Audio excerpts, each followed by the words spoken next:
You know that moment when you realize your life is about to become a cautionary tale? Yeah, I was having one of those moments. There I was, standing in the lobby of my new apartment building in St. Paul, Minnesota, surrounded by moving boxes and stubborn independence, when the universe decided to teach me a lesson about hubris and cardboard structural integrity. The box, let's call it the box of shame, had seemed fine when I'd loaded it into my car back in Minneapolis. Perfectly fine, totally trustworthy.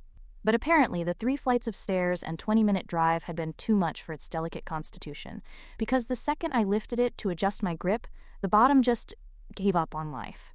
In slow motion, because of course the universe wanted me to fully appreciate my humiliation, 34 historical romance novels exploded across the marble lobby floor like some kind of bodice-ripper hand grenade. And not just any historical romances, oh no, these were the good ones, the scandalous ones. The ones with covers that would make a Victorian lady clutch her pearls and faint directly into her fainting couch. The Duke's Undoing, featuring a shirtless duke who'd apparently never learned what buttons were for, skittered across the marble and came to rest against a potted fern. Ravished by the Rake, complete with a heroine whose dress was doing absolutely heroic work, keeping her breasts from achieving escape velocity, spun like a top before landing face up in the middle of the lobby. The Highlander's Conquest, I'm not even going to describe that cover, slid approximately 7 feet and stopped right in front of the elevator doors. I stood there, arms still clutching the box, watching my secret passion spread across the floor like a really poor life choices exhibit. "Oh no," I muttered. "Oh, no, no, no!" "That's quite an explosion," came a deep voice from behind me. I spun around so fast I nearly gave myself whiplash.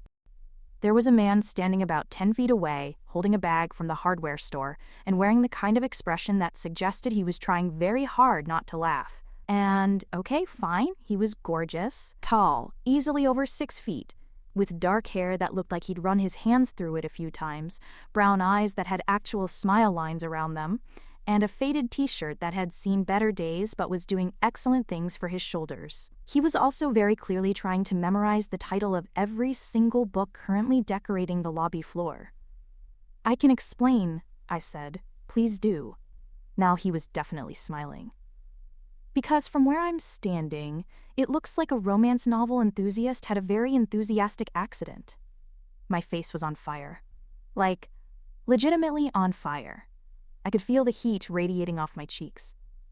"The box was faulty," I said with as much dignity as I could muster, which was approximately none. "Structural failure. Poor manufacturing. Definitely not user error." "Definitely not," he agreed, but his eyes were sparkling with amusement. We both looked at the carnage. A particularly enthusiastic cover, The Pirate's Passion, featuring a pirate who'd lost his shirt in what I could only assume was a tragic laundry accident, was face up right between us. "I have a library card," I said desperately. "I read literary fiction, classics, I've read Ulysses." "Did you finish it?"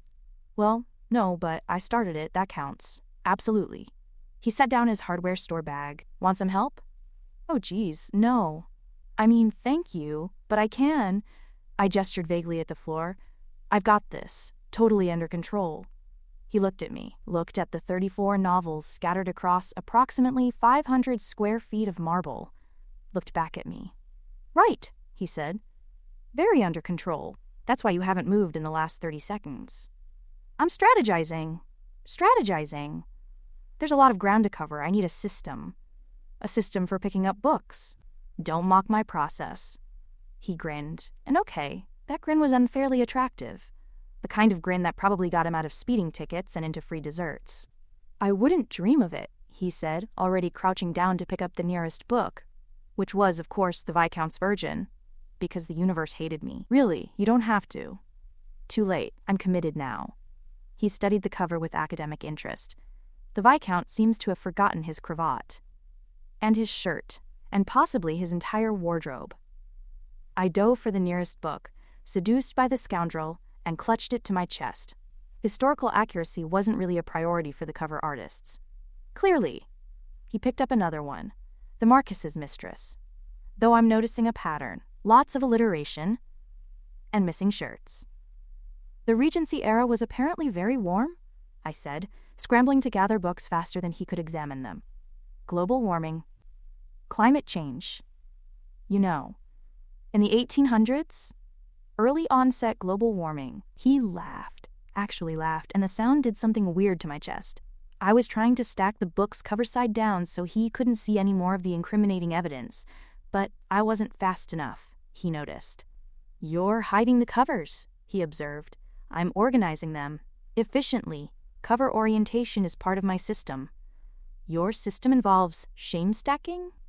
My system involves privacy and dignity, thank you very much. Dignity? He held up Deflowered by the Duke, which had one of the most aggressively sexual covers I'd ever seen. The Duke in question appeared to be in the process of ravishing the heroine against a library bookshelf, and neither of them seemed concerned about the structural integrity of said bookshelf. I think dignity left the building around book 7. I lunged for it. He held it just out of reach, grinning like an absolute menace. Give me the Duke. That's not a sentence I ever thought I'd hear. I will leave you here with all these books. No, you won't. You need help, and I'm already invested in your shame spiral. I tried to give him my most withering glare. It bounced right off him. Fine, I said.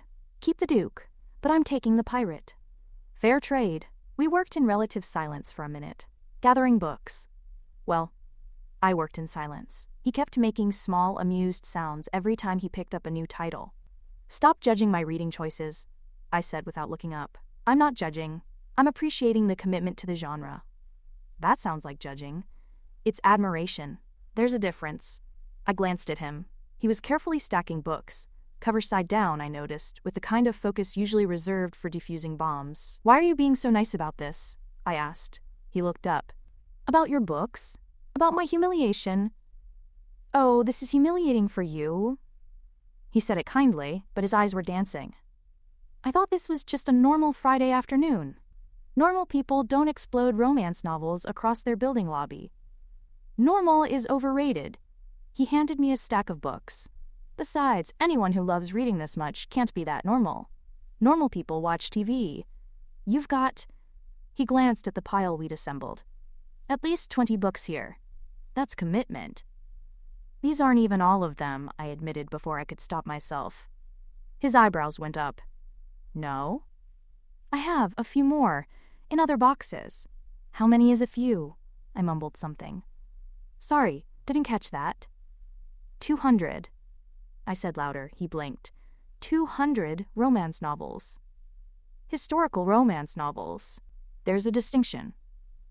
Right, because the historical part makes it more dignified. It absolutely does. These are educational. I'm learning about the Regency era, and the Victorian era, and pirates. Educational pirates who've lost their shirts. Exactly. The books were now stacked in my arms, a precarious tower of literary escapism and questionable cover art.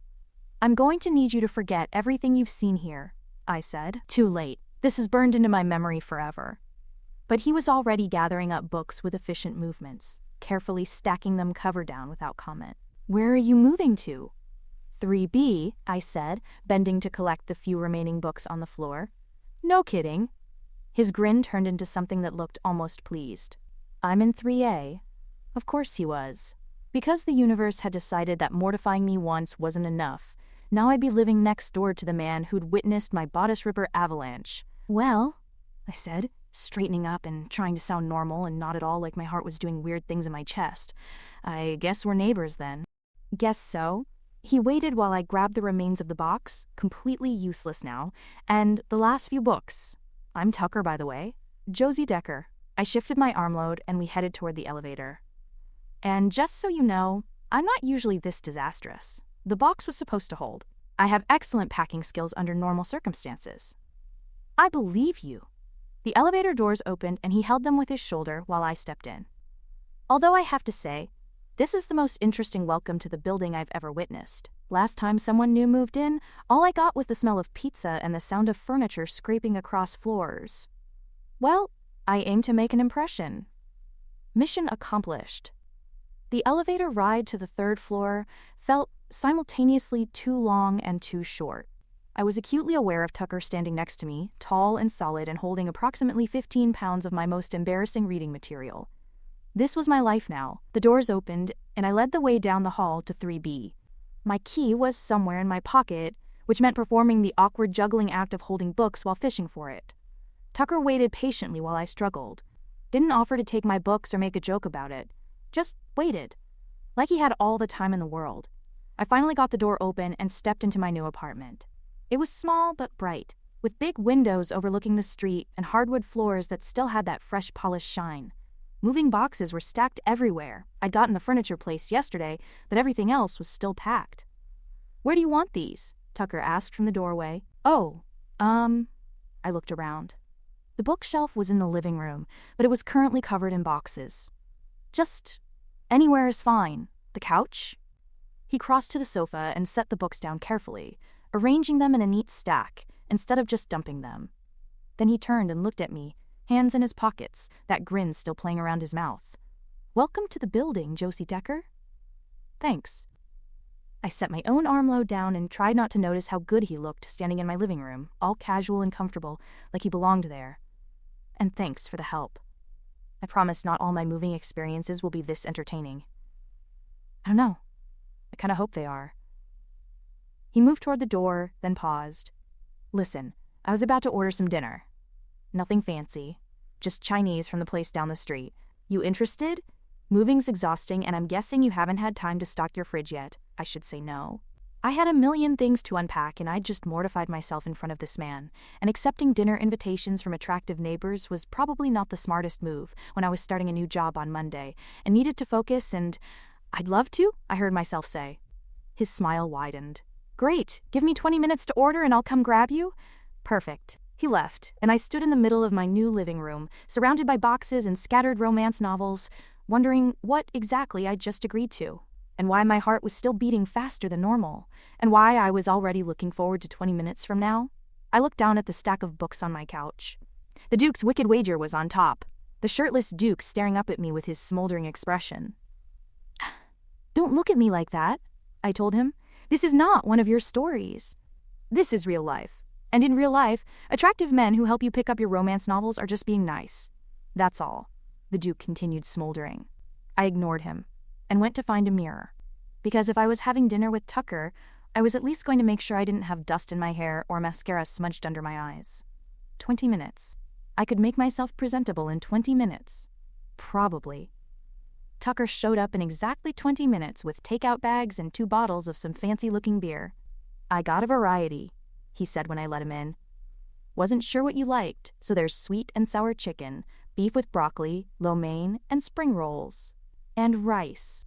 Obviously rice. You ordered enough food for 6 people. Leftovers are important. Trust me on this," he said. We spread everything out on my coffee table.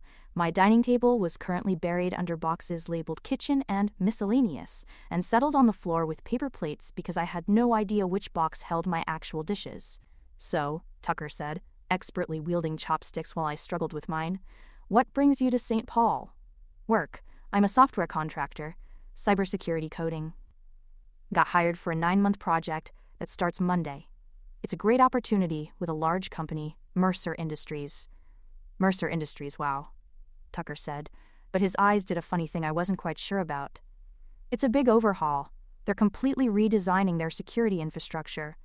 I managed to capture a piece of chicken without dropping it. "The company's putting me up in this apartment as part of the contract, actually, which is nice because finding a short-term rental that isn't sketchy is basically impossible. Must be a pretty important project if they're covering housing." But I noticed Tucker avoided my eyes when he said it. "It is. The company's huge international operations, tons of data they need to protect. I'm honestly a little terrified I'm going to screw something up on day 1, and they'll realize they made a terrible mistake." Tucker's expression did something odd for just a second. Then he smiled. "I'm sure you'll be great. You sound like you know what you're doing." "I mean, I do, usually, when I'm not dropping boxes of romance novels in public spaces." Again, with the romance novels. "I'm starting to think you're more embarrassed about those than you should be." I felt my face heat. "They're not exactly sophisticated literature." "Who cares?" he shrugged, reaching for a spring roll. "You like 'em. That's what matters. You don't think they're, I don't know, silly?" "I think," Tucker said slowly, "that people who judge other people's reading choices are usually just trying to feel superior about something. You want to read about shirtless dukes? Read about shirtless dukes. Life's too short to apologize for things that make you happy. I stared at him. That's actually really nice. I'm a nice guy, he grinned. Occasionally. We ate in comfortable silence for a while. Well, comfortable for him. I was busy trying not to notice things, like the way he moved, or how his t-shirt pulled across his shoulders when he reached for more lo mein, or the fact that his laugh, when I made a joke about my chopstick incompetence, was low and genuine and made something warm bloom in my chest. This was dangerous. I'd known this man for less than 2 hours, and I was already cataloging details like some kind of stalker. What about you? I asked, desperate to redirect my brain. What do you do? Business stuff? He said it casually, like it wasn't particularly interesting. Consulting, mostly. Pretty boring. Boring consulting that lets you afford this building? I looked up the rent when I knew I'd be here. These places aren't cheap. Something flickered across his face. I've been lucky. Right place, right time, that kind of thing. It felt like a deflection, but I let it go. We'd just met. He was allowed to keep some things private. How long have you lived here? I asked instead. Not that long, actually. Few weeks. My place is being renovated, so I'm temporarily relocated. Where's home, usually? Still in St. Paul. I grew up here, actually. Love this city. Yeah? I smiled. Tell me why. I want the insider's perspective. And he did. He told me about the best coffee shops and the hidden parks and the bookstores I had to visit. He told me about the Minnesota History Center and the cathedral and the walking paths along the river. He talked about the city like he loved it, like every street corner had a memory. Loving this story? Please help me to know that I have hit the mark by tapping that like button.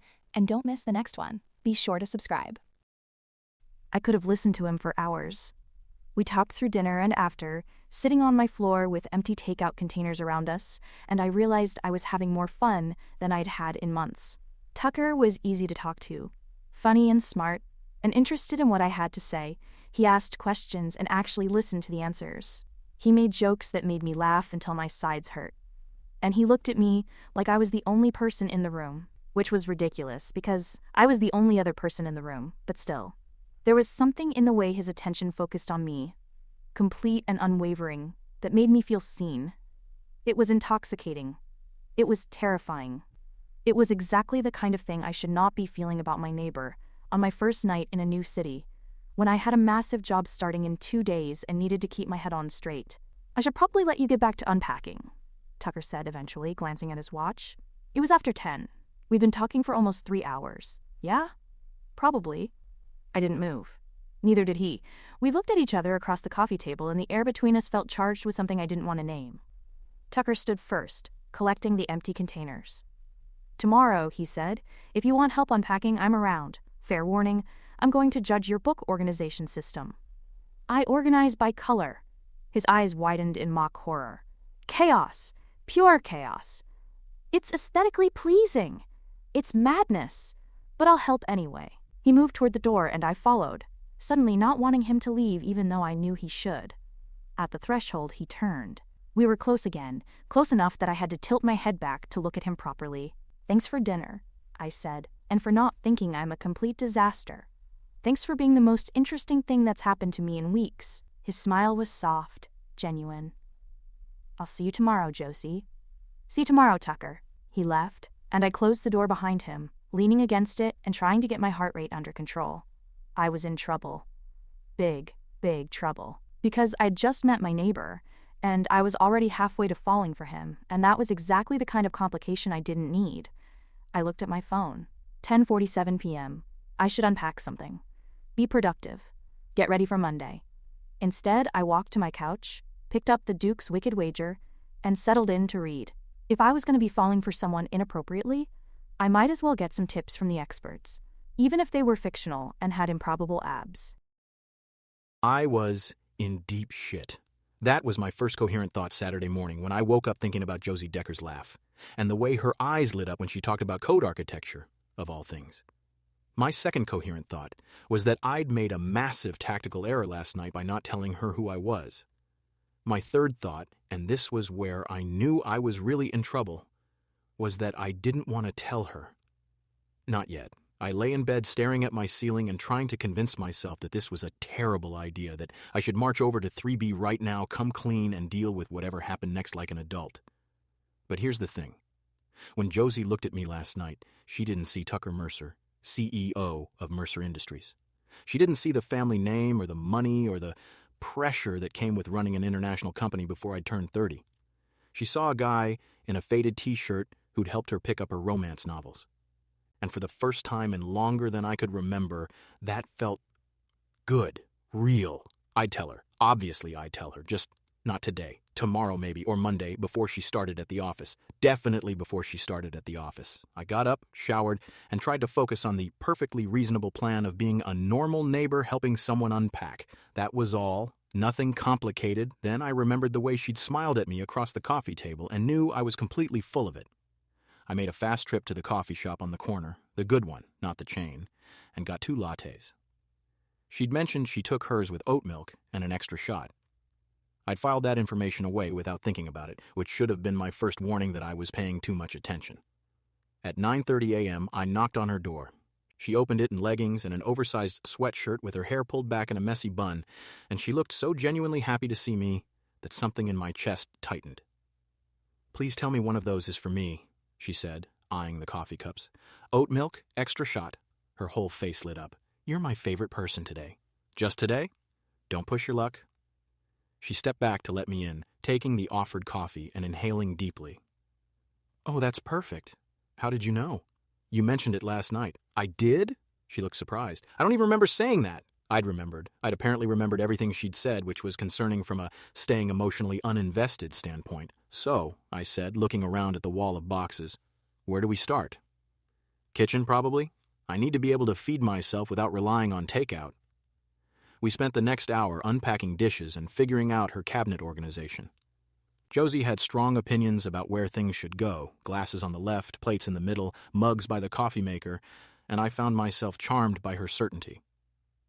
"You've thought about this," I said, watching her arrange mugs by size. "I've moved a lot for work. You learn to optimize." "How many times?" "This is number 7 in the last 5 years.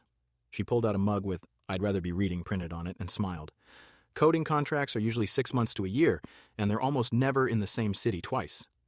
I'm basically a professional nomad." "That sounds exhausting." "Sometimes." She set the mug down. "But it's also kind of freeing, you know? No roots, no expectations. Just me and my laptop in whatever city I'm in." "Must make it hard to build relationships." She shrugged, not meeting my eyes. "Friendships, yeah. Dating is basically impossible." I shouldn't have felt relief at that. I definitely shouldn't have felt hope. "What about you?" she asked, moving to the next box. "Family? Girlfriend?" "Brother. Younger. He just got married, actually." "Recently?"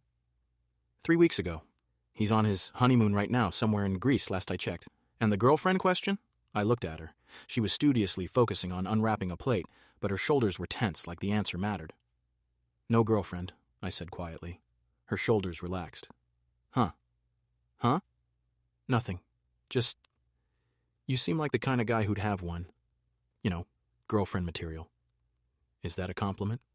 Don't let it go to your head." But she was smiling. We worked through the kitchen and moved to her books.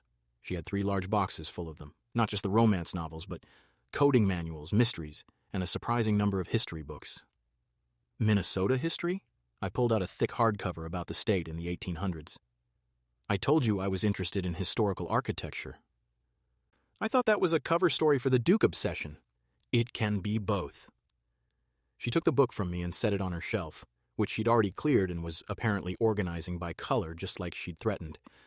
"I love history, always have. The way people lived, what they wore, what they cared about. It's like, I don't know, time travel without the paradoxes."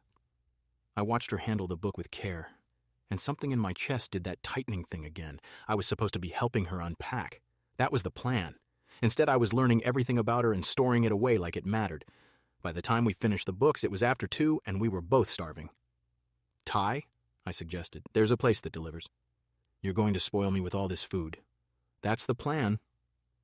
We ordered enough for a small army, again, and ate on her now-cleared living room floor. She'd gotten a rug somewhere, a soft blue thing that made the space feel more like a home. So, Josie said, twirling pad thai around her fork. Monday's the big day, first day at Mercer Industries. I nearly choked on my spring roll. You okay? She looked concerned. Fine. Wrong pipe. I coughed and took a drink. Tell me about it. The job. It's huge, she said, her eyes lighting up the way they did when she talked about coding. They're doing a complete security overhaul, network infrastructure, data protection, the works. 9 months of really intensive work, but if we pull it off, it'll be basically unhackable. Sounds impressive. It is. The company's big, too. International operations, tons of moving parts. I'm a little terrified, honestly. You said that last night. You'll be great. You don't know that. I know you care about doing good work. That's half the battle. She smiled at me, warm and genuine. Thanks. I needed that. This was it. This was the moment. I should tell her. Have you ever been to the Minnesota History Center? I heard myself ask instead. Josie blinked at the subject change. No, I've only been in St. Paul twice before this, both for interviews. You should go. They have an incredible Victorian exhibit right now. Actual period rooms, clothing, the whole thing. Very period-appropriate architecture. I grinned. No shirtless dukes, though. Tragic. I could take you tomorrow if you want. Show you around. Say no, I thought. Please say no, so I don't dig this hole any deeper, but I didn't want her to say no. I'd love that, she said. Of course she would. We spent the rest of the afternoon finishing her unpacking. By 6, her apartment actually looked livable. Books on shelves, kitchen functional, bedroom set up. The only things left were the boxes labeled miscellaneous, which Josie declared could wait. I can't believe we did all this in one day, she said, looking around with satisfaction. Teamwork. I started gathering empty boxes to break down. Tucker. I looked up. She was standing close, closer than I'd expected, looking at me with an expression I couldn't quite read. Thank you, she said softly. For today. For the help. For just being nice to the new neighbor who dropped her embarrassing books all over you. They're not embarrassing. They're a little embarrassing, she said with a half grin. They're charming. You're charming. The words were out before I could stop them. Her eyes widened slightly, and I watched a flush creep up her neck. We were standing very close now. Close enough that I could smell her shampoo, something foil and clean. Close enough to see the flecks of gold in her brown eyes. Close enough to kiss her, if I was the kind of guy who kissed women he'd just met. I wasn't that guy, usually. I should go, I said, not moving. Yeah, she agreed, not moving either. We stood there for another few seconds, suspended in that space between wanting and doing. I stepped back first. Had to. Because if I didn't, I was going to do something stupid like cup her face and see if her lips tasted as sweet as I imagined. Tomorrow, I said, my voice rougher than I'd intended. History Center. I'll pick you up at 10? 10's perfect.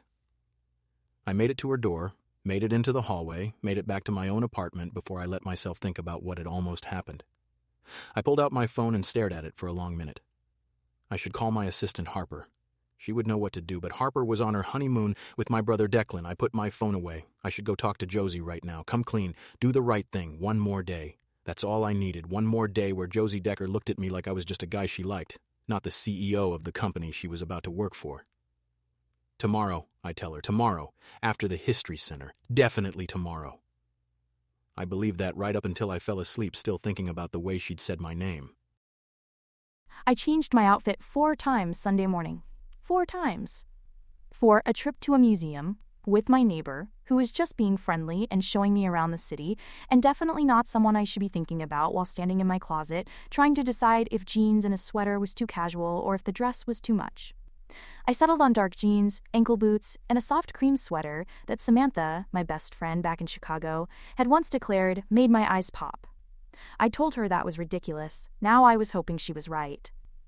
I was also hoping I wasn't being completely obvious about the fact that I'd spent an embarrassing amount of time on my hair and makeup for what was definitely just a friendly outing with a neighbor. A friendly outing with a neighbor who'd almost kissed me last night? Or had I imagined that? No, I definitely hadn't imagined the way Tucker had looked at me, or the way the air between us had felt charged, or the way my heart had started doing gymnastics in my chest. I was in trouble, The kind of trouble that historical romance heroines got into when they met mysterious strangers and ignored all common sense.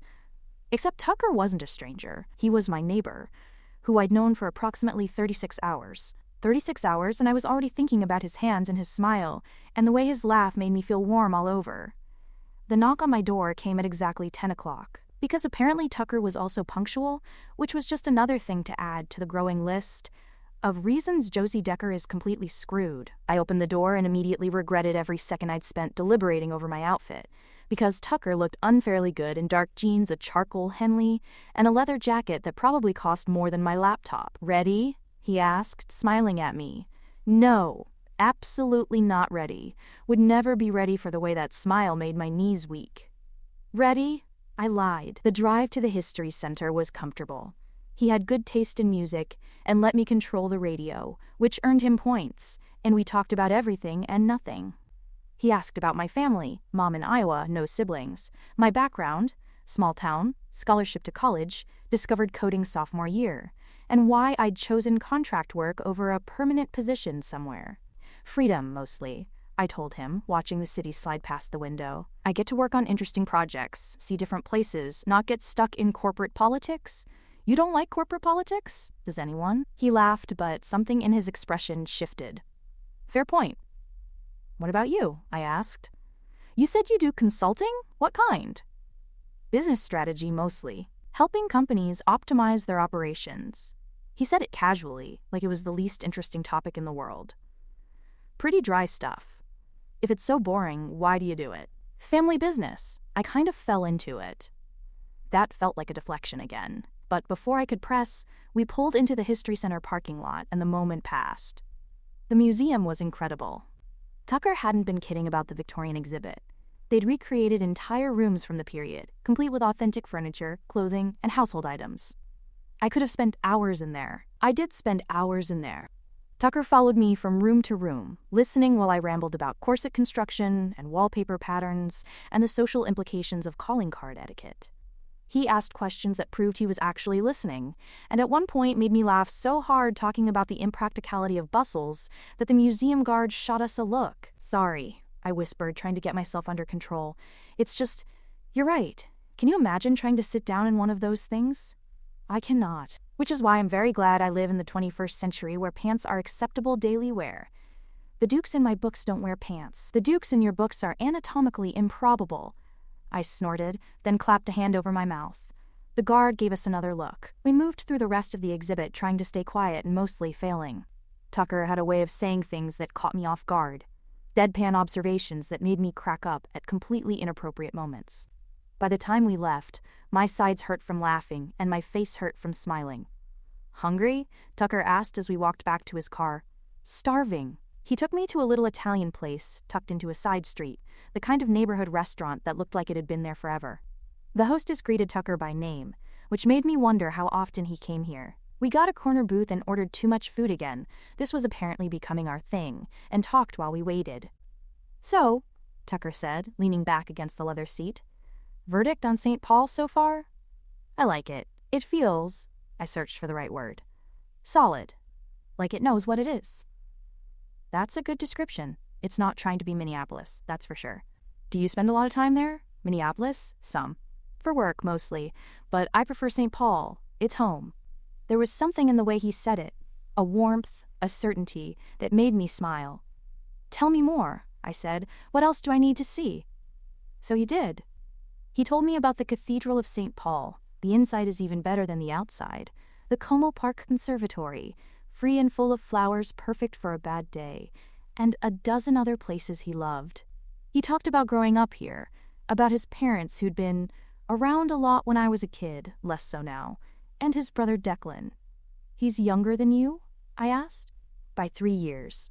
And before you ask, yes, I'm the responsible one." Older sibling syndrome. Exactly. Declan got to be the fun one. I got to be the one making sure we didn't burn the house down. Sounds like you were close. "We are. Tucker smiled, soft and genuine. "He's my best friend. Always has been. Even when we drove each other crazy." I loved the way he talked about his brother. Loved the affection in his voice, the obvious pride. Our food came and we ate and talked more. He asked about my work, not the Mercer job specifically, just coding in general, and actually seemed interested in my answers. It's like solving puzzles, I tried to explain. Every project is a new problem to figure out, and when you get it right, when the code does exactly what you want it to do, it's this incredible rush. You love it. I really do. I paused. Is that dorky? It's passionate. There's nothing dorky about caring about what you do. The way he looked at me when he said it made my stomach flip. We left the restaurant as the sun was starting to set, painting the sky in shades of pink and orange. Tucker suggested a walk along the river, and I agreed, even though my feet were already tired from the museum. I didn't want the day to end. The walking path was beautiful. Trees on one side, water on the other, the city skyline visible in the distance. It was that perfect spring temperature where you didn't need a heavy coat but the air still had a bite to it. I shivered without meaning to. Cold? Tucker asked immediately. Little bit.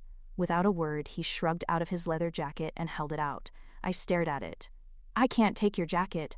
You're cold. You'll be cold. I run warm. Take it. Tucker. He stepped closer and draped it over my shoulders before I could protest further. It was warm from his body heat and smelled like him. That clean, woodsy scent I'd noticed before, and wearing it felt intimate in a way that made my breath catch. Better, he asked? I nodded, not trusting my voice. We walked in silence for a while, and I became acutely aware of how close he was. Our arms brushed occasionally, sending little sparks through me every time. Can I ask you something? Tucker said, eventually. Sure. Last night, when we were talking and you mentioned dating being impossible with your schedule, he paused. Was that true? Or were you just making conversation? My heart started doing that gymnastics routine again. True. Why? Just curious. We walked a few more steps. Can I ask you something? I said. Fair's fair. Yesterday, when you said no girlfriend, was that a recent development or? No girlfriend for a while now, year and a half maybe? Why? He was quiet for long enough that I thought he might not answer. Then, I've been focused on work, and I guess I haven't met anyone who made me want to change that. The until now hung in the air between us, unspoken but absolutely present. We stopped at a bench overlooking the water. The sun was almost down now, the sky deepening to purple. I should probably get you home, Tucker said, but he didn't move. Yeah, probably. Neither of us moved. I had a really good time today, I said quietly. Yeah? Best day I've had in a long time, actually. He turned to look at me, and the expression on his face made my heart skip. Me too. We sat there as the last light faded, close enough that I could feel the warmth of him, and I thought about all the reasons this was a bad idea. I was starting a new job tomorrow. He was my neighbor. I was only in St. Paul for 9 months. I barely knew him. All very good, very logical reasons. None of them seemed to matter when he looked at me like that. We should go, I said reluctantly. He nodded and stood, offering me a hand up. I took it, and he didn't let go as we walked back to the car. The drive home was quieter. Not uncomfortable, just weighted. Like we both knew something had shifted today, and neither of us was sure what to do about it. At my door, Tucker waited while I fished out my keys. Thanks for today, I said, shrugging out of his jacket and handing it back. For showing me around. For everything. Thanks for coming with me. He took the jacket but didn't move to leave. And Josie? Yeah? You're going to be amazing tomorrow. Don't let the nerves convince you otherwise. The sincerity in his voice made my throat tight. I'll see you tomorrow? I asked. After work? Something crossed his face again. That same flicker of something I couldn't identify. Then he smiled. Definitely. I went inside and leaned against my door, trying to process everything I was feeling. One perfect day. That's what it had been. And tomorrow I started a new job where I needed to be focused and professional and absolutely not thinking about my neighbor's smile or the way his jacket had smelled or how badly I'd wanted him to kiss me by the river. I was in so much trouble. My last thought before falling asleep was of Tucker's hand in mine and the way he'd looked at me in the fading light. Tomorrow would be fine. I'd be professional, focused. One perfect day didn't have to change anything. I was going to tell her. That was the plan. Monday morning, first thing, I'd call Josie and ask her to meet me for coffee before she went in. Explain everything. Face whatever happened next. Like an adult. Solid plan. Reasonable plan. The only problem was that I woke up Monday morning with my brain full of yesterday. Josie's laugh in the history center, the way she'd looked in my jacket, how right her hand had felt in mine. And I couldn't quite make myself execute the plan. 1 more hour, I told myself. I'll tell her at lunch.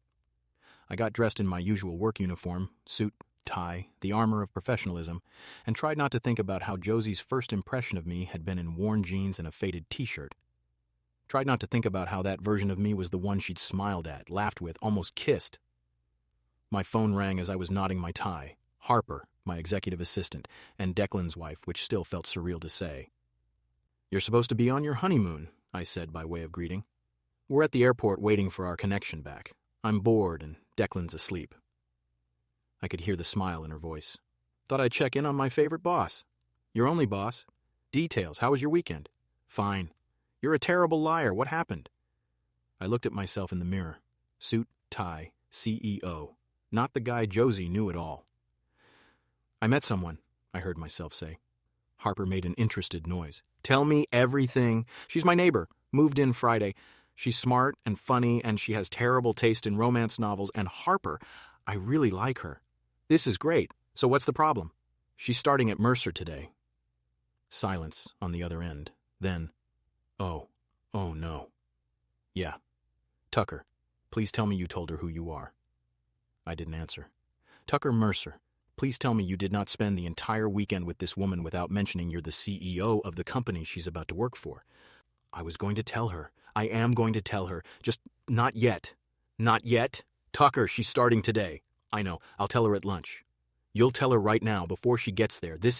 You can't let her walk into that building without knowing." "I know," I said again, running a hand through my hair. "I know, okay? Harper, when she looks at me, she doesn't see any of this."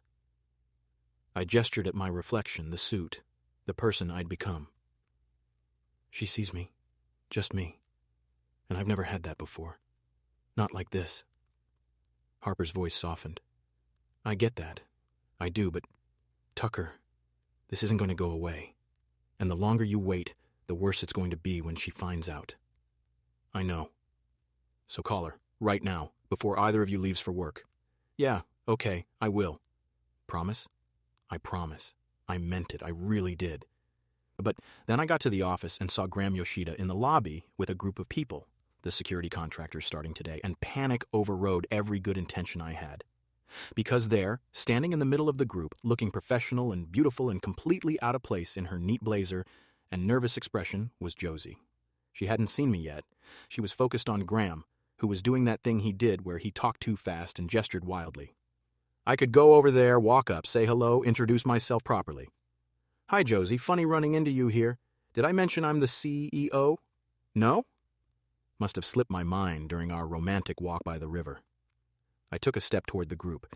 Then Josie laughed at something Graham said, and the sound made my chest ache, and I realized that the second I told her everything would change. She'd look at me differently, talk to me differently. Every moment we'd shared would be recontextualized through the lens of my position and my name and all the things I'd failed to mention. I'd lose her before I'd even really had her. One more day. Just one more day where I could be Tucker, the guy from 3A who liked her romance novels and made her laugh. Tomorrow, I'd tell her, give her today to settle in, and tomorrow I'd explain everything. Solid plan. I turned and walked in the opposite direction, toward the massive decorative fern that some interior designer had insisted we needed in the lobby. And I hid behind it. I, Tucker Mercer, CEO of a multi-million-dollar international corporation, hid behind a plant. Marcus Pemberton, my VP of operations, walked past and did a double take. "Sir, is everything all right?" "Fine," I said from behind the fern. "Just inspecting the foliage." "The foliage?" Very important. Foliage inspection." Marcus looked at me like I'd lost my mind, which, to be fair, I probably had. "Right. Well, when you're done with your inspection, the morning briefing is in 15 minutes. I'll be there." He left, shaking his head, and I stayed behind my fern until I was absolutely certain Josie and her group had moved to the elevators. This was insane. I knew this was insane. I told myself I'd tell her tonight, definitely tonight, over dinner. I'd explain everything and she'd understand and it would be fine. Except Monday night, she made me dinner. Spaghetti, slightly overdone with jarred sauce and garlic bread from a tube, and it was perfect because she'd made it for me with her own hands in her tiny kitchen. We sat on her couch, and she told me about her first day. "Graham talks so fast," she said, laughing. "I had to ask him to repeat himself 3 times, and the scope of this project, Tucker, it's huge. I knew it was big, but seeing the actual infrastructure..." She shook her head, eyes bright with excitement. "This is going to be challenging, really challenging. You can handle it. You sound very confident for someone who has no idea what I'm talking about. If you only knew," I thought. "How was your day?" she asked, twirling spaghetti around her fork. Here it was, the perfect opening. "Meetings mostly," I heard myself say. "Conference calls, the usual." She accepted this. Why wouldn't she? I was a coward, a complete and total coward. "I'm glad you're here," she said quietly. "Yeah? Yeah. It's nice. Coming home to someone who wants to hear about my day, who gets excited about boring work stuff." "It's not boring. You literally just said meetings were usual." "Your work isn't boring," I clarified. "You make it interesting." She looked at me with an expression that made my heart stop, and I knew I was in deeper than I thought possible after 3 days. I should tell her, right now, just open my mouth and say the words. "Tucker?" she said softly. "Yeah? I'm really glad we are neighbors." The moment passed. I didn't tell her. Tuesday was worse. I took the stairs, all 12 flights, twice. By 3 p.m., I was wheezing, and my temporary assistant, who was filling in for Harper, was concerned about my sudden commitment to cardiovascular health. I didn't tell her that night. We went to dinner, a nice place downtown where I paid before she could even reach for her purse, and she talked about the complexity of Mercer's security architecture. "Whoever designed the original system knew what they were doing," she said, "but they didn't plan for this much growth. We're basically rebuilding from the ground up." I knew exactly who had designed the original system. I'd hired him 5 years ago. "Sounds complicated," I said instead. "It is, but it's the kind of complicated I love." She smiled at me across the table, candlelight making her eyes seem even warmer. "Thanks for listening to me ramble about code. I like hearing you ramble. Liar. Truth." I reached across the table and took her hand. "I like everything about you." The words were out before I could stop them, and I watched her eyes widen, watched the flush creep up her neck. "Tucker, too much?" "No, I just..." She squeezed my hand. "I like everything about you, too." We sat there, hands linked across the table, and I knew I was completely and thoroughly screwed. Wednesday was the supply closet incident. I was heading to a meeting on the IT floor, unavoidable, unfortunately, when I heard Josie's voice around the corner. I panicked and dove into the nearest door, which turned out to be a supply closet. 15 minutes I was in there, 15 minutes surrounded by printer paper and toner cartridges, listening to Josie discuss network protocols with someone just outside the door. My head of security found me there when he came looking for spare folders. "Sir?" "Don't ask. I wasn't going to." "Good." Thursday brought the parking garage pillar dive. I was heading to my car when I saw Josie walking across the garage with another contractor. I literally threw myself behind a concrete pillar. The parking garage security guy thought I was having a breakdown. "Mr. Mercer, is there a threat we should be aware of?" "Nope. Just dropped something. Found it. All good." His face held an expression that clearly said his boss had lost it. He wasn't wrong. Friday, I worked from home. Well, worked. Mostly I sat in my apartment until 5 p.m., then immediately went to Josie's when I was sure she'd be back from the office. We'd established a pattern now. Dinner most nights, either her place or mine, easy conversation and growing comfort, and the kind of physical proximity that was both torture and bliss. Thursday night she'd fallen asleep on my couch during a movie. I'd woken her gently, walked her the 15 feet to her door, and spent the entire time fighting the urge to kiss her. Friday night, we were on her couch again, closer than before. Her feet tucked under her, her shoulder against mine. "Can I ask you something?" she said during a commercial. "Always." "Do you think... She paused, fidgeting with the hem of her shirt. "Is this weird? Us? We just met and we're spending all this time together, and I don't want you to feel like I'm clingy or..." I turned to face her, cutting off her ramble. Josie. Yeah? This isn't weird, and you're not clingy. I want to spend time with you. Yeah? Yeah.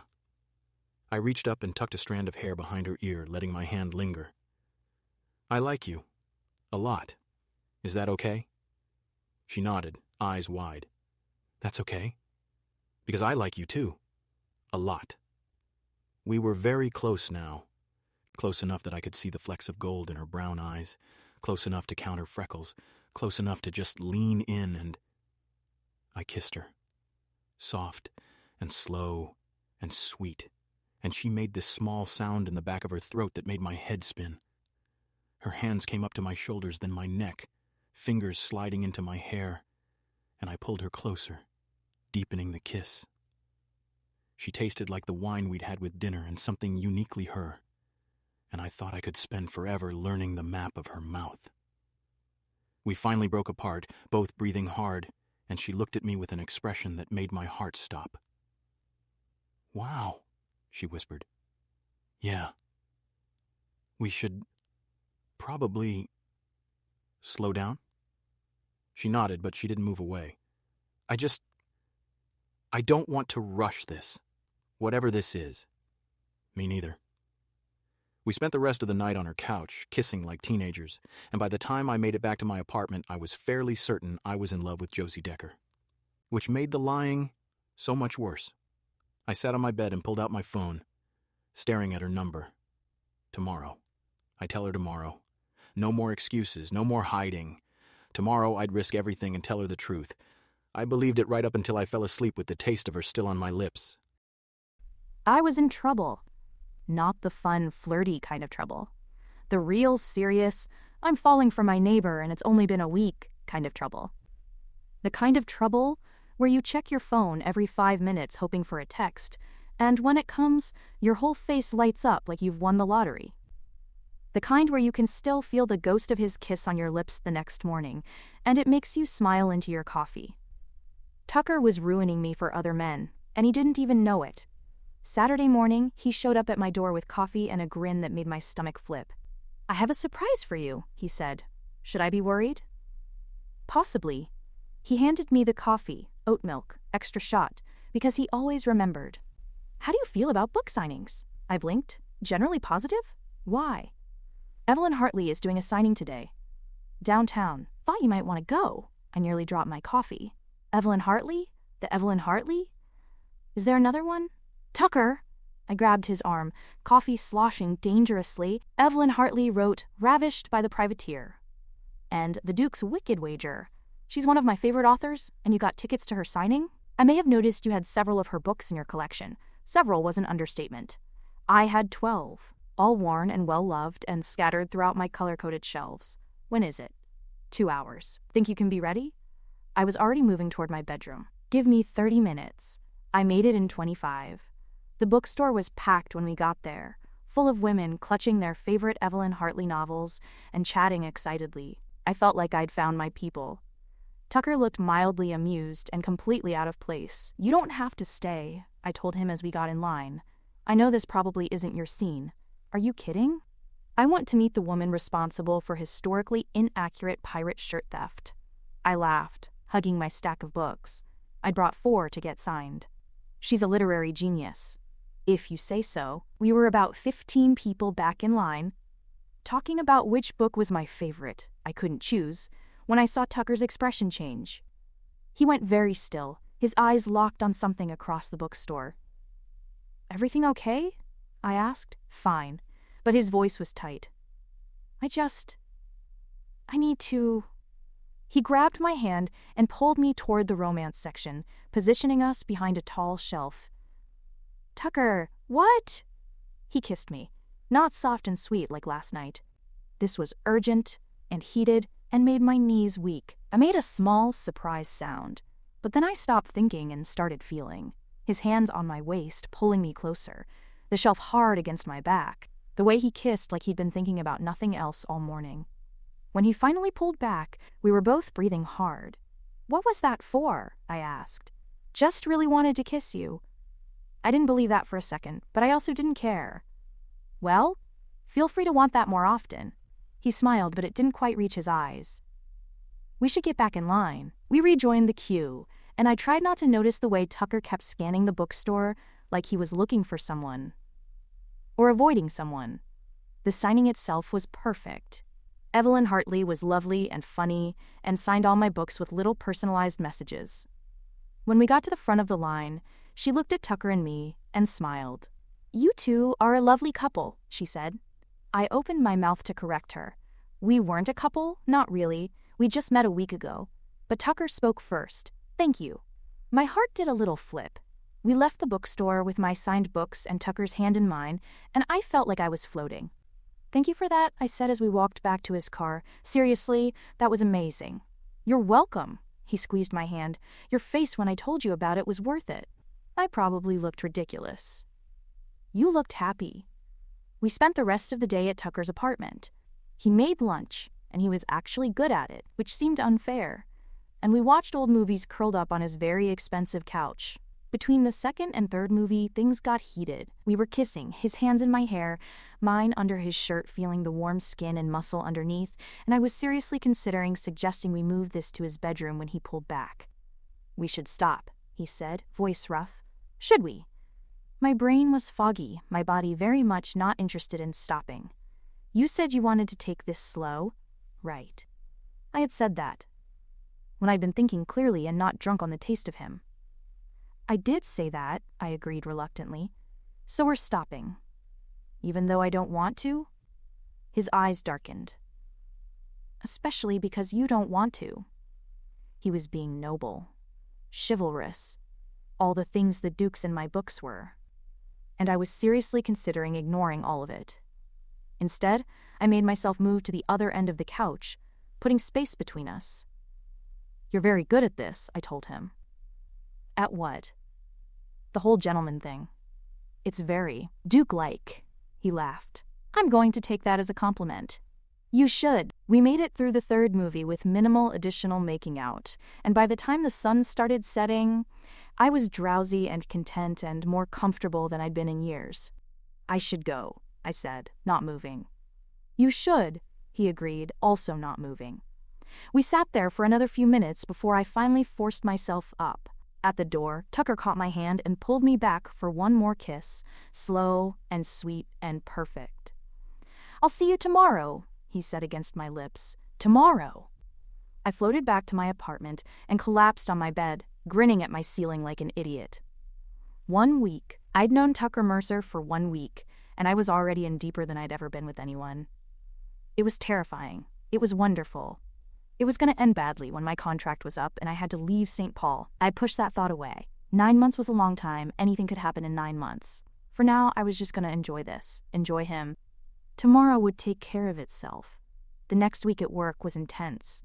We were getting into the real meat of the security overhaul, and the complexity was staggering. I spent my days writing code, attending meetings, and trying not to feel intimidated by the scope of what we were doing. My evenings belonged to Tucker. He was there every night, either at my place or his. We cooked together, talked about everything and nothing, kissed until I couldn't think straight. He never pushed for more, even when I could feel how much he wanted to. It was maddening and sweet and exactly what I needed. Wednesday night, we were at my place, and I was complaining about a particularly frustrating code issue. "The problem is the legacy system," I explained, gesturing with my wine glass.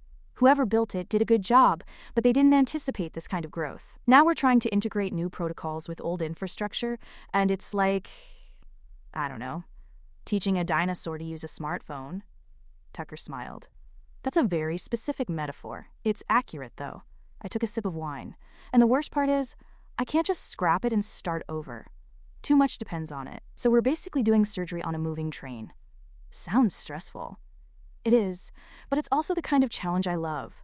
I paused. "Does this bore you? Me talking about work all the time?" "Not even a little bit." He reached over and tucked my hair behind my ear. "I love watching you get excited about things." My heart flipped. "You're very sweet. I'm very into you." We'd started saying things like that, little declarations that weren't quite, "I love you," but were definitely heading in that direction. I was starting to think I might be falling in love with Tucker Mercer, which was terrifying, because I barely knew him. Except I did know him. I knew he drank his coffee black and liked old movies and was weirdly competitive about board games. I knew he talked to his brother every few days and missed him since he'd gotten married. I knew he was thoughtful and kind and made me feel safe in a way I'd never experienced before. I knew that when he looked at me, I felt seen. Really seen. That had to count for something, right? Thursday night, we were at his place and I fell asleep during the movie again. I woke up to Tucker gently shaking my shoulder. "Hey," he said softly, "you fell asleep." "Sorry." I sat up, disoriented. "What time is it?" "Almost midnight." I should go. But I didn't move. His couch was comfortable and he was warm and I was still half asleep. Tucker stood and offered me a hand. "Come on, I'll walk you home." "It's 15 feet. "I know." He walked me to my door and waited while I fumbled with my keys. At my threshold, he kissed me, soft and lingering, and I seriously considered inviting him in. "Good night, Josie," he said before I could. "Night?" I watched him walk the 15 feet back to his door, and when he turned to make sure I'd gotten inside safely, I felt something in my chest tighten. I was definitely falling in love with him. Friday is when my world imploded. The project was going well. Better than well, actually. I'd found and fixed several critical vulnerabilities, and Graham had started including me on emails that were definitely above my pay grade. I was good at this. Really good. I was remembering why I'd taken this job in the first place. I was heads down in code, completely in the zone, when Graham appeared at my cubicle. "Josie, got a minute?" "Sure." I pulled off my headphones. "We're having a mid-project check-in. Conference room B, 11 a.m. Just want to touch base with everyone, see how things are going." "Sounds good." He left. I went back to my code. At 10:55, I headed to conference room B. Most of the other contractors were already there. The team had grown to 8 of us, all working on different pieces of the security overhaul. I sat down next to Marcus, a security engineer who'd been helpful my first week. "How's it going?" he asked. "Good. Found another vulnerability this morning." "Nice. Graham's going to love you." "Graham already loves her," Sarah said from across the table. "She's making the rest of us look bad." I laughed. "Not my fault you're all slacking." We were still joking when Graham rushed in, looking frazzled. Sorry. Legal had me on a call. But I've got someone who wanted to meet you all." He glanced at his watch. "Should be here any." The door opened. Tucker walked in. And the entire world tilted, sideways. He was wearing a suit. An expensive suit. The kind that probably cost more than my first car. His hair was perfectly styled, his tie was immaculate, and he looked every bit like a corporate tycoon. Nothing like the guy in the faded t-shirt who'd helped me pick up books. Our eyes met across the room. I watched him go pale. Watched him realize what was happening. Too late. Way too late. Graham was still talking. "Everyone, I'd like you to meet Tucker Mercer, our CEO. Tucker has been very invested in this security overhaul project, and I thought it would be great for him to meet the team doing the work." The words hit me like physical blows. Tucker Mercer, CEO. My Tucker? Weeks. I'd been working here for 2 weeks, and he hadn't said a word, hadn't mentioned it, my vision was narrowing. Everything going dark at the edges, except Tucker's face. He was supposed to say something. Give a speech, welcome us to the project. He was just staring at me. I couldn't breathe. The room was too hot, too small, too full of people who were looking between Tucker and me like they could sense something was wrong. I stood up. My chair scraped loudly against the floor. "Excuse me?" I managed. My voice sounded strangled. Excuse me." I walked out. I did not run. Walked. Head high. Shoulders back. All the dignity I could hold on to. Made it around the corner. Found the women's restroom. And locked myself in a stall and let myself cry. Quiet, ugly sobs that shook my whole body. He'd lied. For 2 weeks, he'd lied to me. Let me make a fool of myself complaining about his company, about corporate executives, about everything he was. Let me fall for him while keeping this massive secret. He'd known.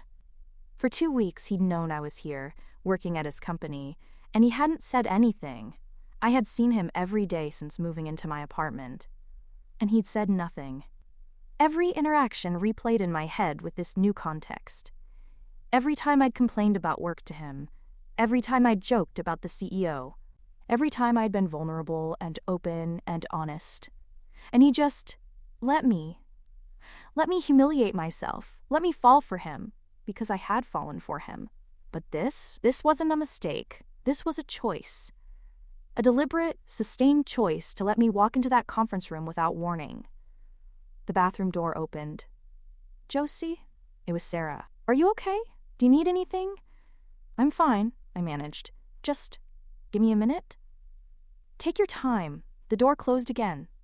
I don't know how long I stayed in that stall. Long enough for my tears to stop. Long enough to get myself under some semblance of control. When I finally emerged, my eyes were red and my makeup was ruined, but I'd stopped crying. I washed my face, fixed what I could, and went back to my cubicle. Graham was there, looking concerned. "Josie, what?" "I'm not feeling well," I said before he could finish. "I need to go home. I'm sorry."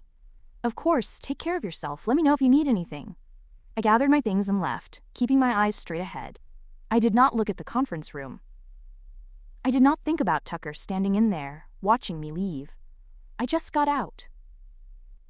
At home, I collapsed on my couch and stared at the wall. My phone buzzed. A text from Tucker. "Please let me explain." I deleted it without responding. Another buzz. "Josie, please." "I know you're angry.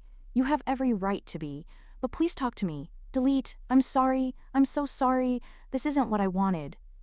Delete." The texts kept coming. I kept deleting them. At 6, there was a knock on my door. "Josie." Tucker's voice through the door. "Please, let me explain." I sat very still, very quiet. "I know you're in there. I can see your light on." A pause. "I'm not leaving until you talk to me." I stayed silent. "Okay, fine, I'll wait." And he did. I could see his shadow under my door. He was sitting in the hallway. An hour passed. Then, 2. My phone kept buzzing with texts I didn't read. At 9, I heard him stand up, heard his footsteps moving away. I let out a breath I didn't know I'd been holding. A minute later, something slid under my door.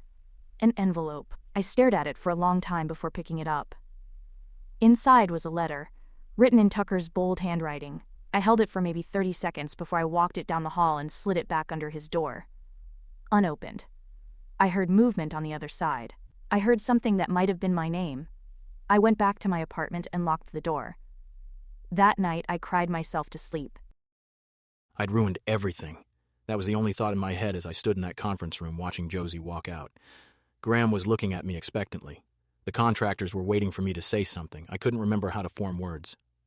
"I'm sorry," I managed. "I have to cancel the presentation, Graham. We'll reschedule." I left before he could respond. I found the women's bathroom where Josie had gone and stood outside like a creep, trying to figure out if I should wait or give her space or... She came out 20 minutes later, didn't look at me, went straight to her desk, grabbed her things, and left. I wanted to follow her. Harper, back early from her honeymoon, physically stopped me. "Give her space," she said. She'd come down when Graham had called her in a panic. "Tucker, you need to let her process." I need to explain. "She's not ready to hear it." But I couldn't just do nothing. I texted her, over and over. Each message probably made things worse, but I couldn't stop. That evening, I went to her door, knocked, begged her to talk to me. She didn't answer. I could see her shadow under the door. Knew she was there, knew she was listening. I sat in the hallway for 2 hours like a pathetic fool, and when I finally gave up, I wrote her a letter, poured everything into it. The truth about why I didn't tell her, how I'd never meant to hurt her, how much she'd come to mean to me. I slid it under her door. 5 minutes later, she slid it back, unopened. That hurt worse than if she'd read it and told me to go to hell. Tuesday, I sent flowers to her desk. 2 dozen roses with a card that said, "I'm sorry, please let me explain." Tea. An hour later, they appeared on my assistant's desk. "She refused delivery," Harper said gently. "Tucker, maybe you should..." "I'm not giving up. She's making it very clear she doesn't want to talk to you." "I don't care. I can't lose her, Harper." Harper's expression softened. "I know, but you might not have a choice." Wednesday, I tried to intercept her in the parking garage. I saw her walking to her car and called her name. She looked up, saw me, and ran. Actually ran to her car, got in, and drove away before I could get close. The parking attendants exchanged looks that clearly said their boss was falling apart. They weren't wrong. Thursday, I wrote another letter. Shorter this time, just 3 sentences. I should have told you. I was wrong not to. Please give me a chance to explain why. I slid it under her door. 2 hours later, it came back under mine, unopened. I sat on my floor with my back against the door and stared at that envelope. She was right here, 15 feet away, and I couldn't reach her. Friday, I couldn't take it anymore. I called Harper. I'm taking a personal day. Tucker, I can't be in that building knowing she's there and hating me. She doesn't hate you. She's hurt. Same thing. I stayed in my apartment all day, staring at the wall that separated my place from Josie's, and so close.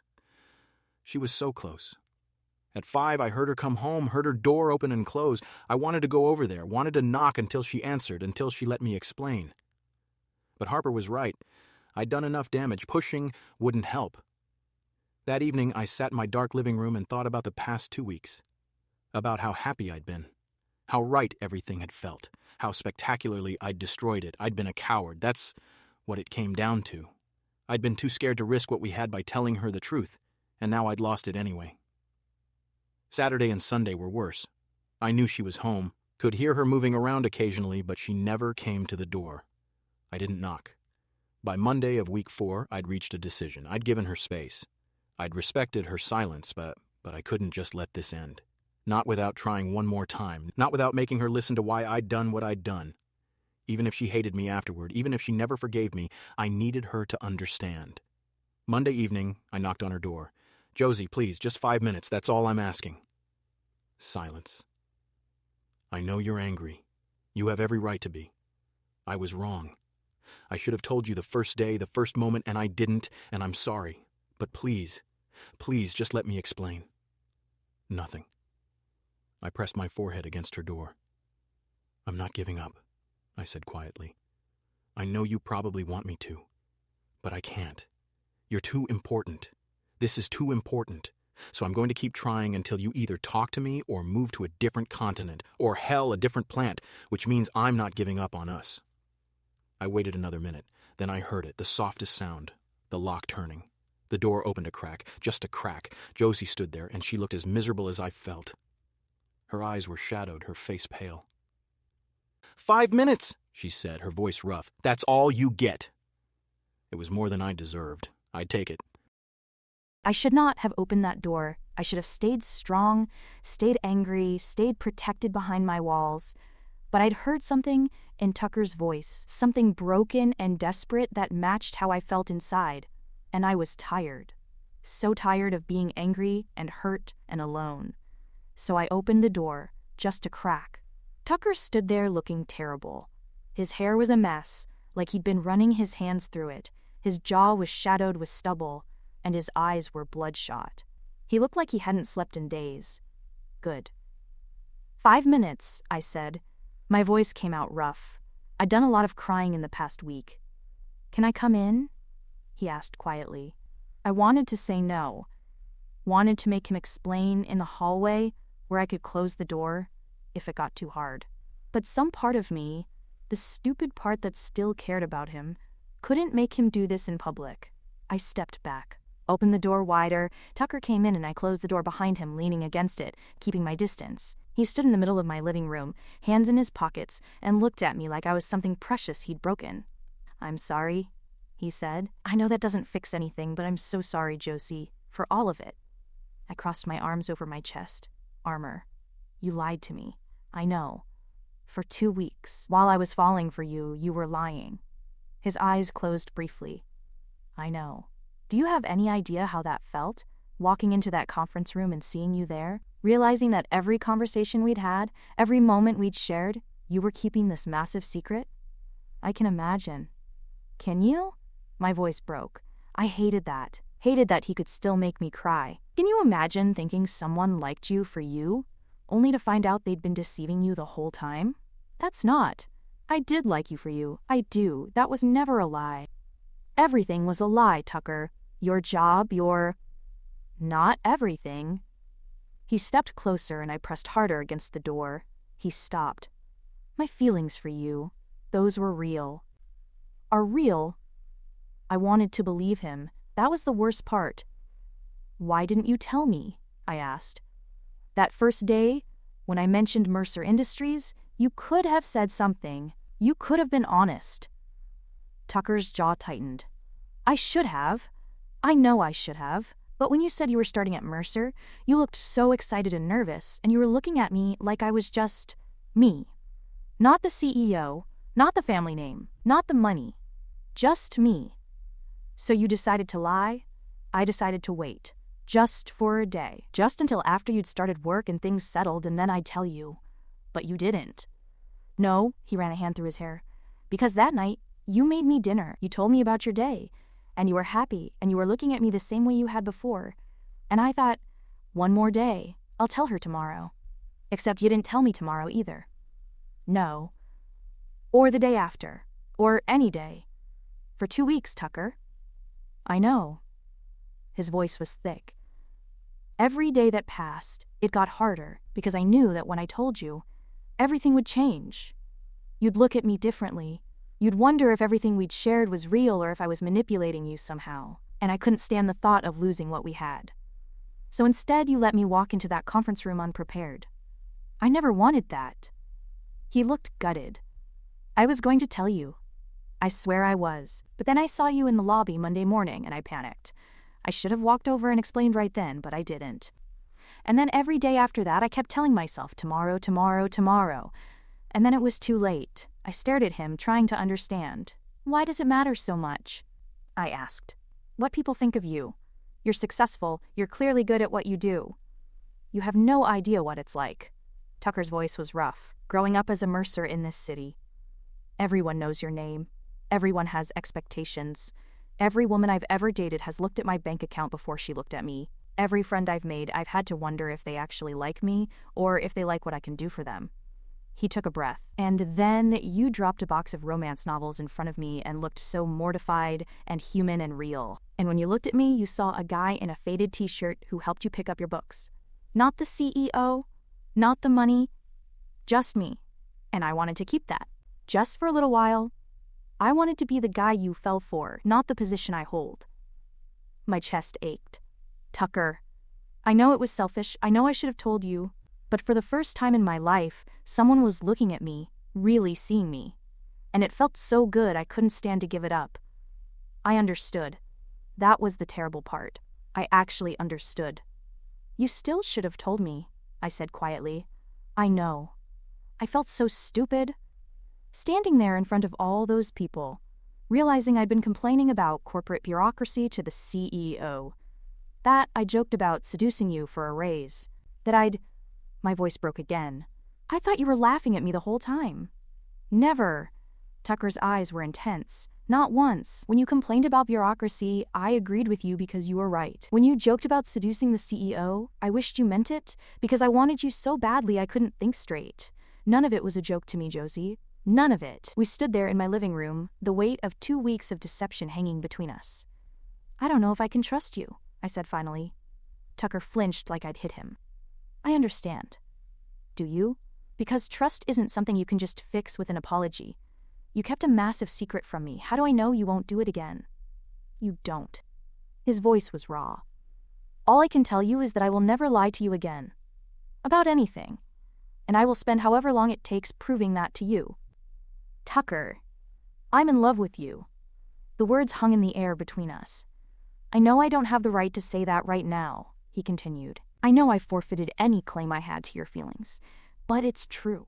I fell in love with you somewhere between the book Avalanche and the spaghetti dinner and the way you look when you talk about code.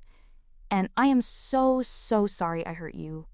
If I could go back and do it differently, I would, in a heartbeat. I was crying again. Damn it.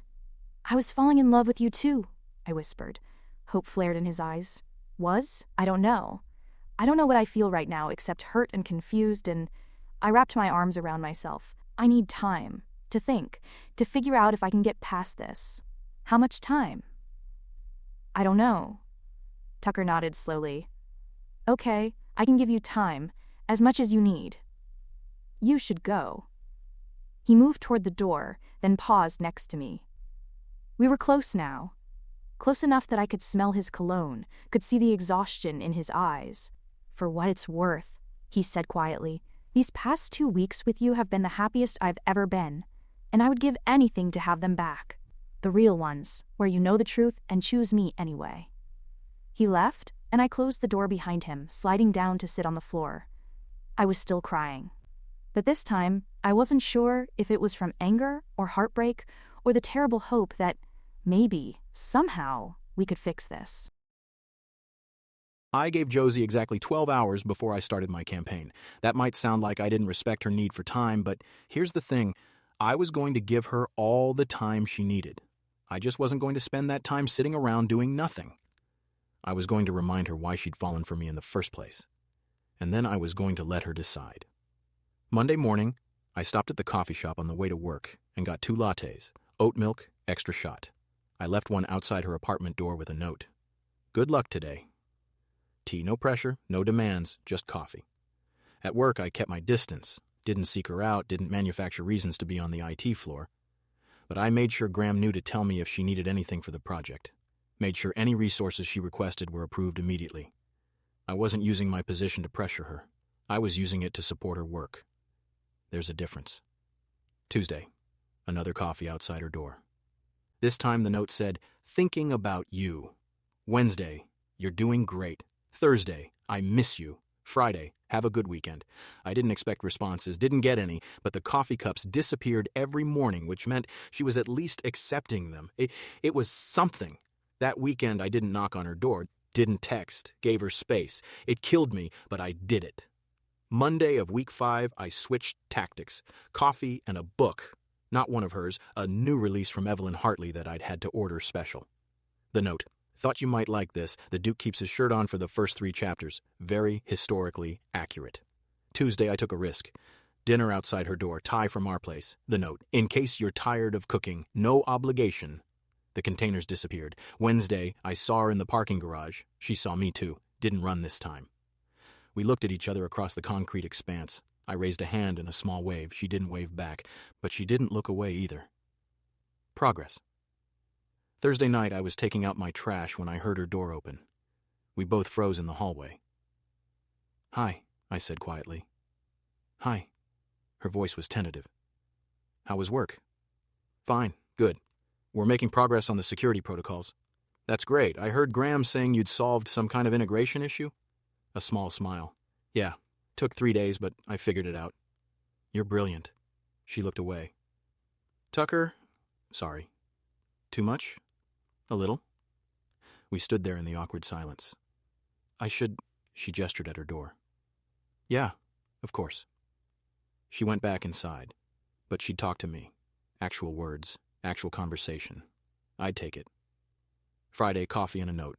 "Proud of you for the integration fix." Week 6 started the same way. Coffee, small gestures, careful distance. But Thursday night, my phone buzzed with a text. "Josie, thank you for the coffee and the book and the space." I stared at those words for a solid minute before responding. "Me. You're welcome. Thank you for hearing me out." 3 dots appeared, disappeared, appeared again. "Josie, I'm still mad at you." "Me. I know. You have every right to be." "Josie, but I miss you too." My heart stopped. "Me. Can we talk?" "Josie, not tonight. I'm not ready. But soon." "Me. Whenever you're ready. I'll wait." "Josie. Okay." Saturday, I broke pattern. Instead of leaving coffee outside her door, I knocked. She opened it, looking wary but not hostile. "Hi," I said. "Hi. I was wondering if you'd have dinner with me tonight, somewhere public, neutral, no pressure, no expectations, just dinner." She studied me for a long moment. "Okay." We went to the Italian place, our place, though neither of us said it. The hostess seated us in the same corner booth. We ordered, made small talk about work and the weather and nothing important. Then Josie set down her wine glass and looked at me. "I need to understand something. Anything. When you were with me, really with me, not hiding at work, was any of it real?" "All of it was real." "The history center, the book signing?" Real? The way you looked at me? Very real. The things you said? Every word. She took a breath. What about now? If I forgive you, if we try this again, what changes? Nothing, I said immediately. And everything. Nothing about how I feel changes, but everything about how I act will. No more secrets, no more hiding. You deserve complete honesty, and that's what you'll get. What if I can't handle it? The CEO thing, the money, Then we'll figure it out together. But, Josie, I'm not asking you to date the CEO. I'm asking you to date me. The guy who likes old movies and makes terrible jokes and is completely gone for you. A small smile on her lips. You do make terrible jokes. The worst. I confirmed to see a crack in the wall she had in place. And you're really interested in me? Her eyes more serious now with traces of hurt. Completely. Thoroughly. Embarrassingly so. Her smile widened slightly.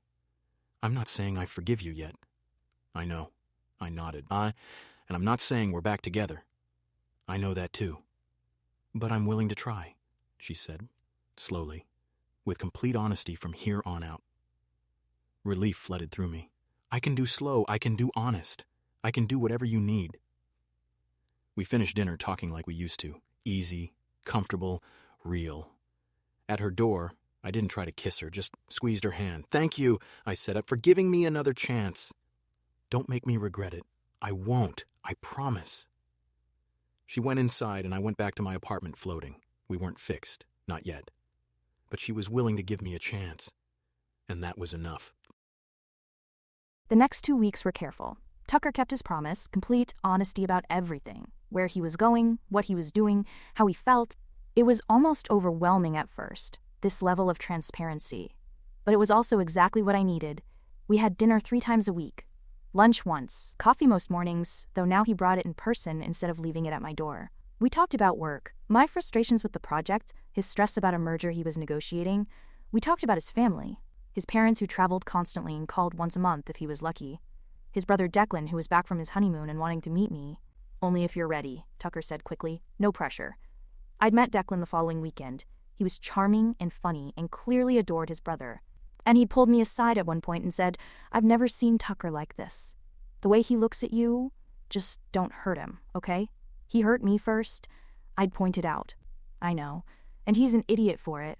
But he's also completely in love with you and terrified he's going to screw it up again. That had made something in my chest warm. By week 8, we'd fallen into a rhythm. Not what we'd had before. This was different. More honest. More real. We still hadn't kissed. Not since before everything imploded. I could tell Tucker wanted to.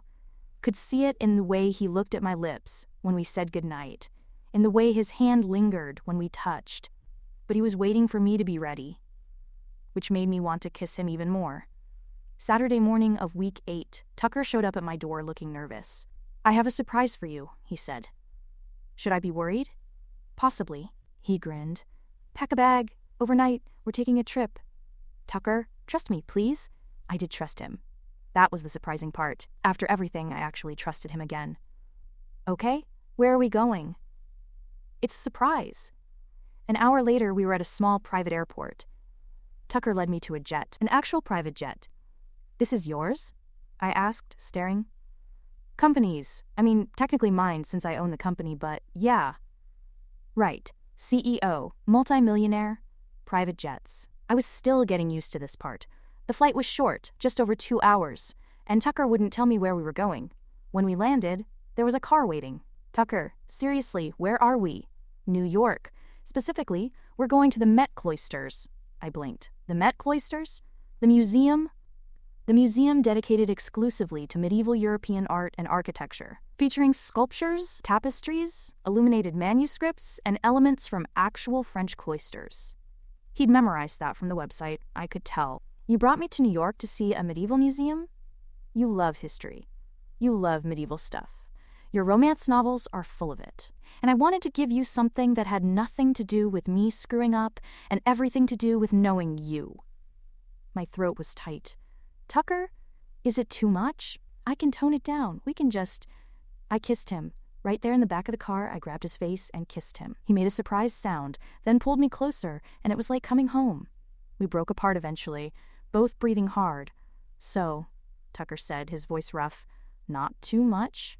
It's perfect. You're perfect. I'm really not. No, but you're perfect for me. We spent the entire day at the Met Cloisters, wandering through galleries and gardens. Tucker let me ramble about architectural details and period accuracy and everything else I loved. He asked questions and took pictures of me in front of my favorite pieces and held my hand the entire time. We had dinner in Manhattan, some ridiculously fancy restaurant that Tucker had apparently booked weeks ago, back when he wasn't even sure I'd forgive him. You were that confident? I teased. I was that hopeful.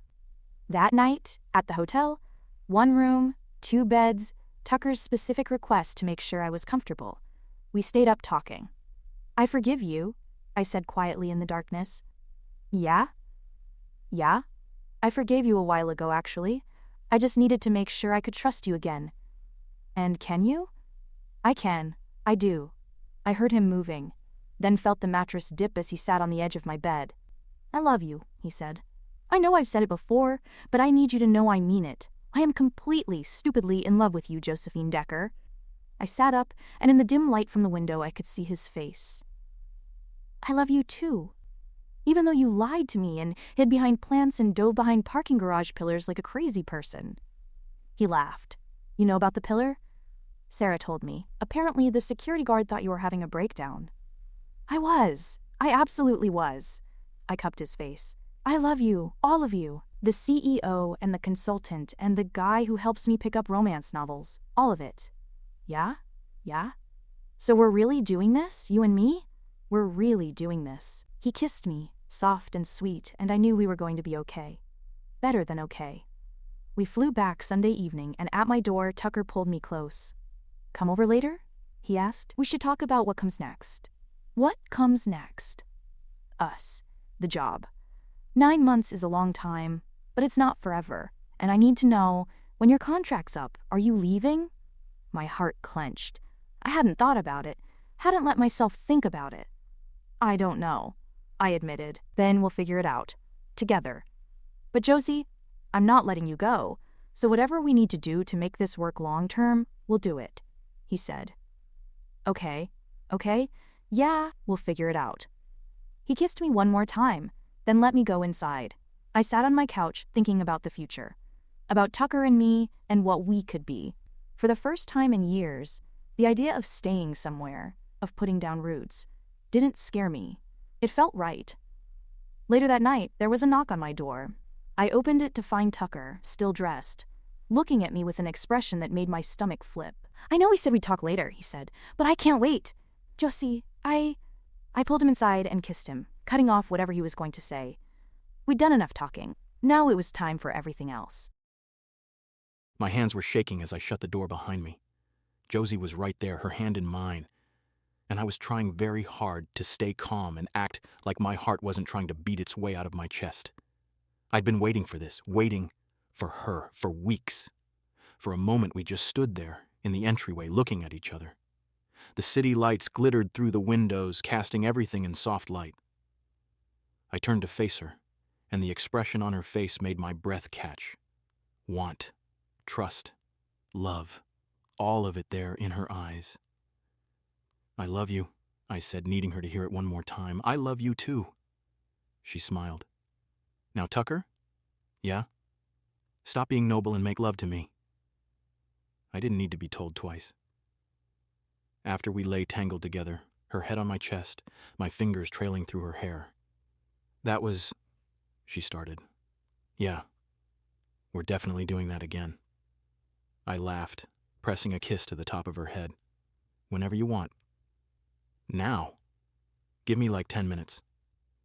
She propped herself up on my chest, grinning. 10 minutes? Not the stamina I expected from someone who takes the stairs 12 flights. You know about the stairs too? I know about everything. You weren't nearly as subtle as you thought. I groaned. How bad was it? The fern incident made it into break room gossip. People thought you were inspecting for bugs. I was trying not to lose the best thing that ever happened to me. Her expression softened. You didn't lose me. I could have. But you didn't. I'm right here. She was. She was right here in my bed, in my arms, and I was never letting her go. I love you, I said again, because I couldn't say it enough. I love you too. We fell asleep tangled together, and I woke a few hours later to find her still there, still sleeping peacefully. I'd never been happier. I woke up, wrapped in Tucker's arms, and I'd never felt safer. Tucker was already awake, watching me with an expression that made my heart flip. "Morning," I whispered. "Morning." He brushed my hair back from my face. "How'd you sleep?" "Perfect. You?" "Best sleep of my life." We lay there for a while, just being together, and I thought about how close we'd come to losing this. How one wrong choice, one moment of anger, could have ended everything. But it hadn't. We'd fought for this, for each other, and it was worth it. 6 months later, I was standing in our apartment, officially ours now since Josie had moved in 3 months ago, staring at the small velvet box in my hand, my grandmother's ring. Resized to fit Josie perfectly. I'd been carrying it for a month, waiting for the perfect moment. Tonight felt like the perfect moment. Josie came home from work looking tired but happy, and she dropped her bag by the door before coming over to kiss me. "Good day?" I asked. "Long day, but we're almost done with the security overhaul. Another month and it'll be complete." Her contract was almost up. We'd talked about what came next. She'd been offered a permanent position at Mercer, and after some discussion, she'd accepted. She was staying, here, with me. "I have something for you," I said. "Tucker, you just bought me that bookshelf. This is different." I pulled out the box and opened it. Josie's eyes went wide. "Is that my grandmother's ring? I want you to have it. I want you to marry me. I want to spend the rest of my life making you laugh and listening to you talk about code and watching you read those ridiculous romance novels. I want to be the guy who brings you coffee and holds open doors for you. I want all of it, Josie. With you. If you'll have me." She was crying.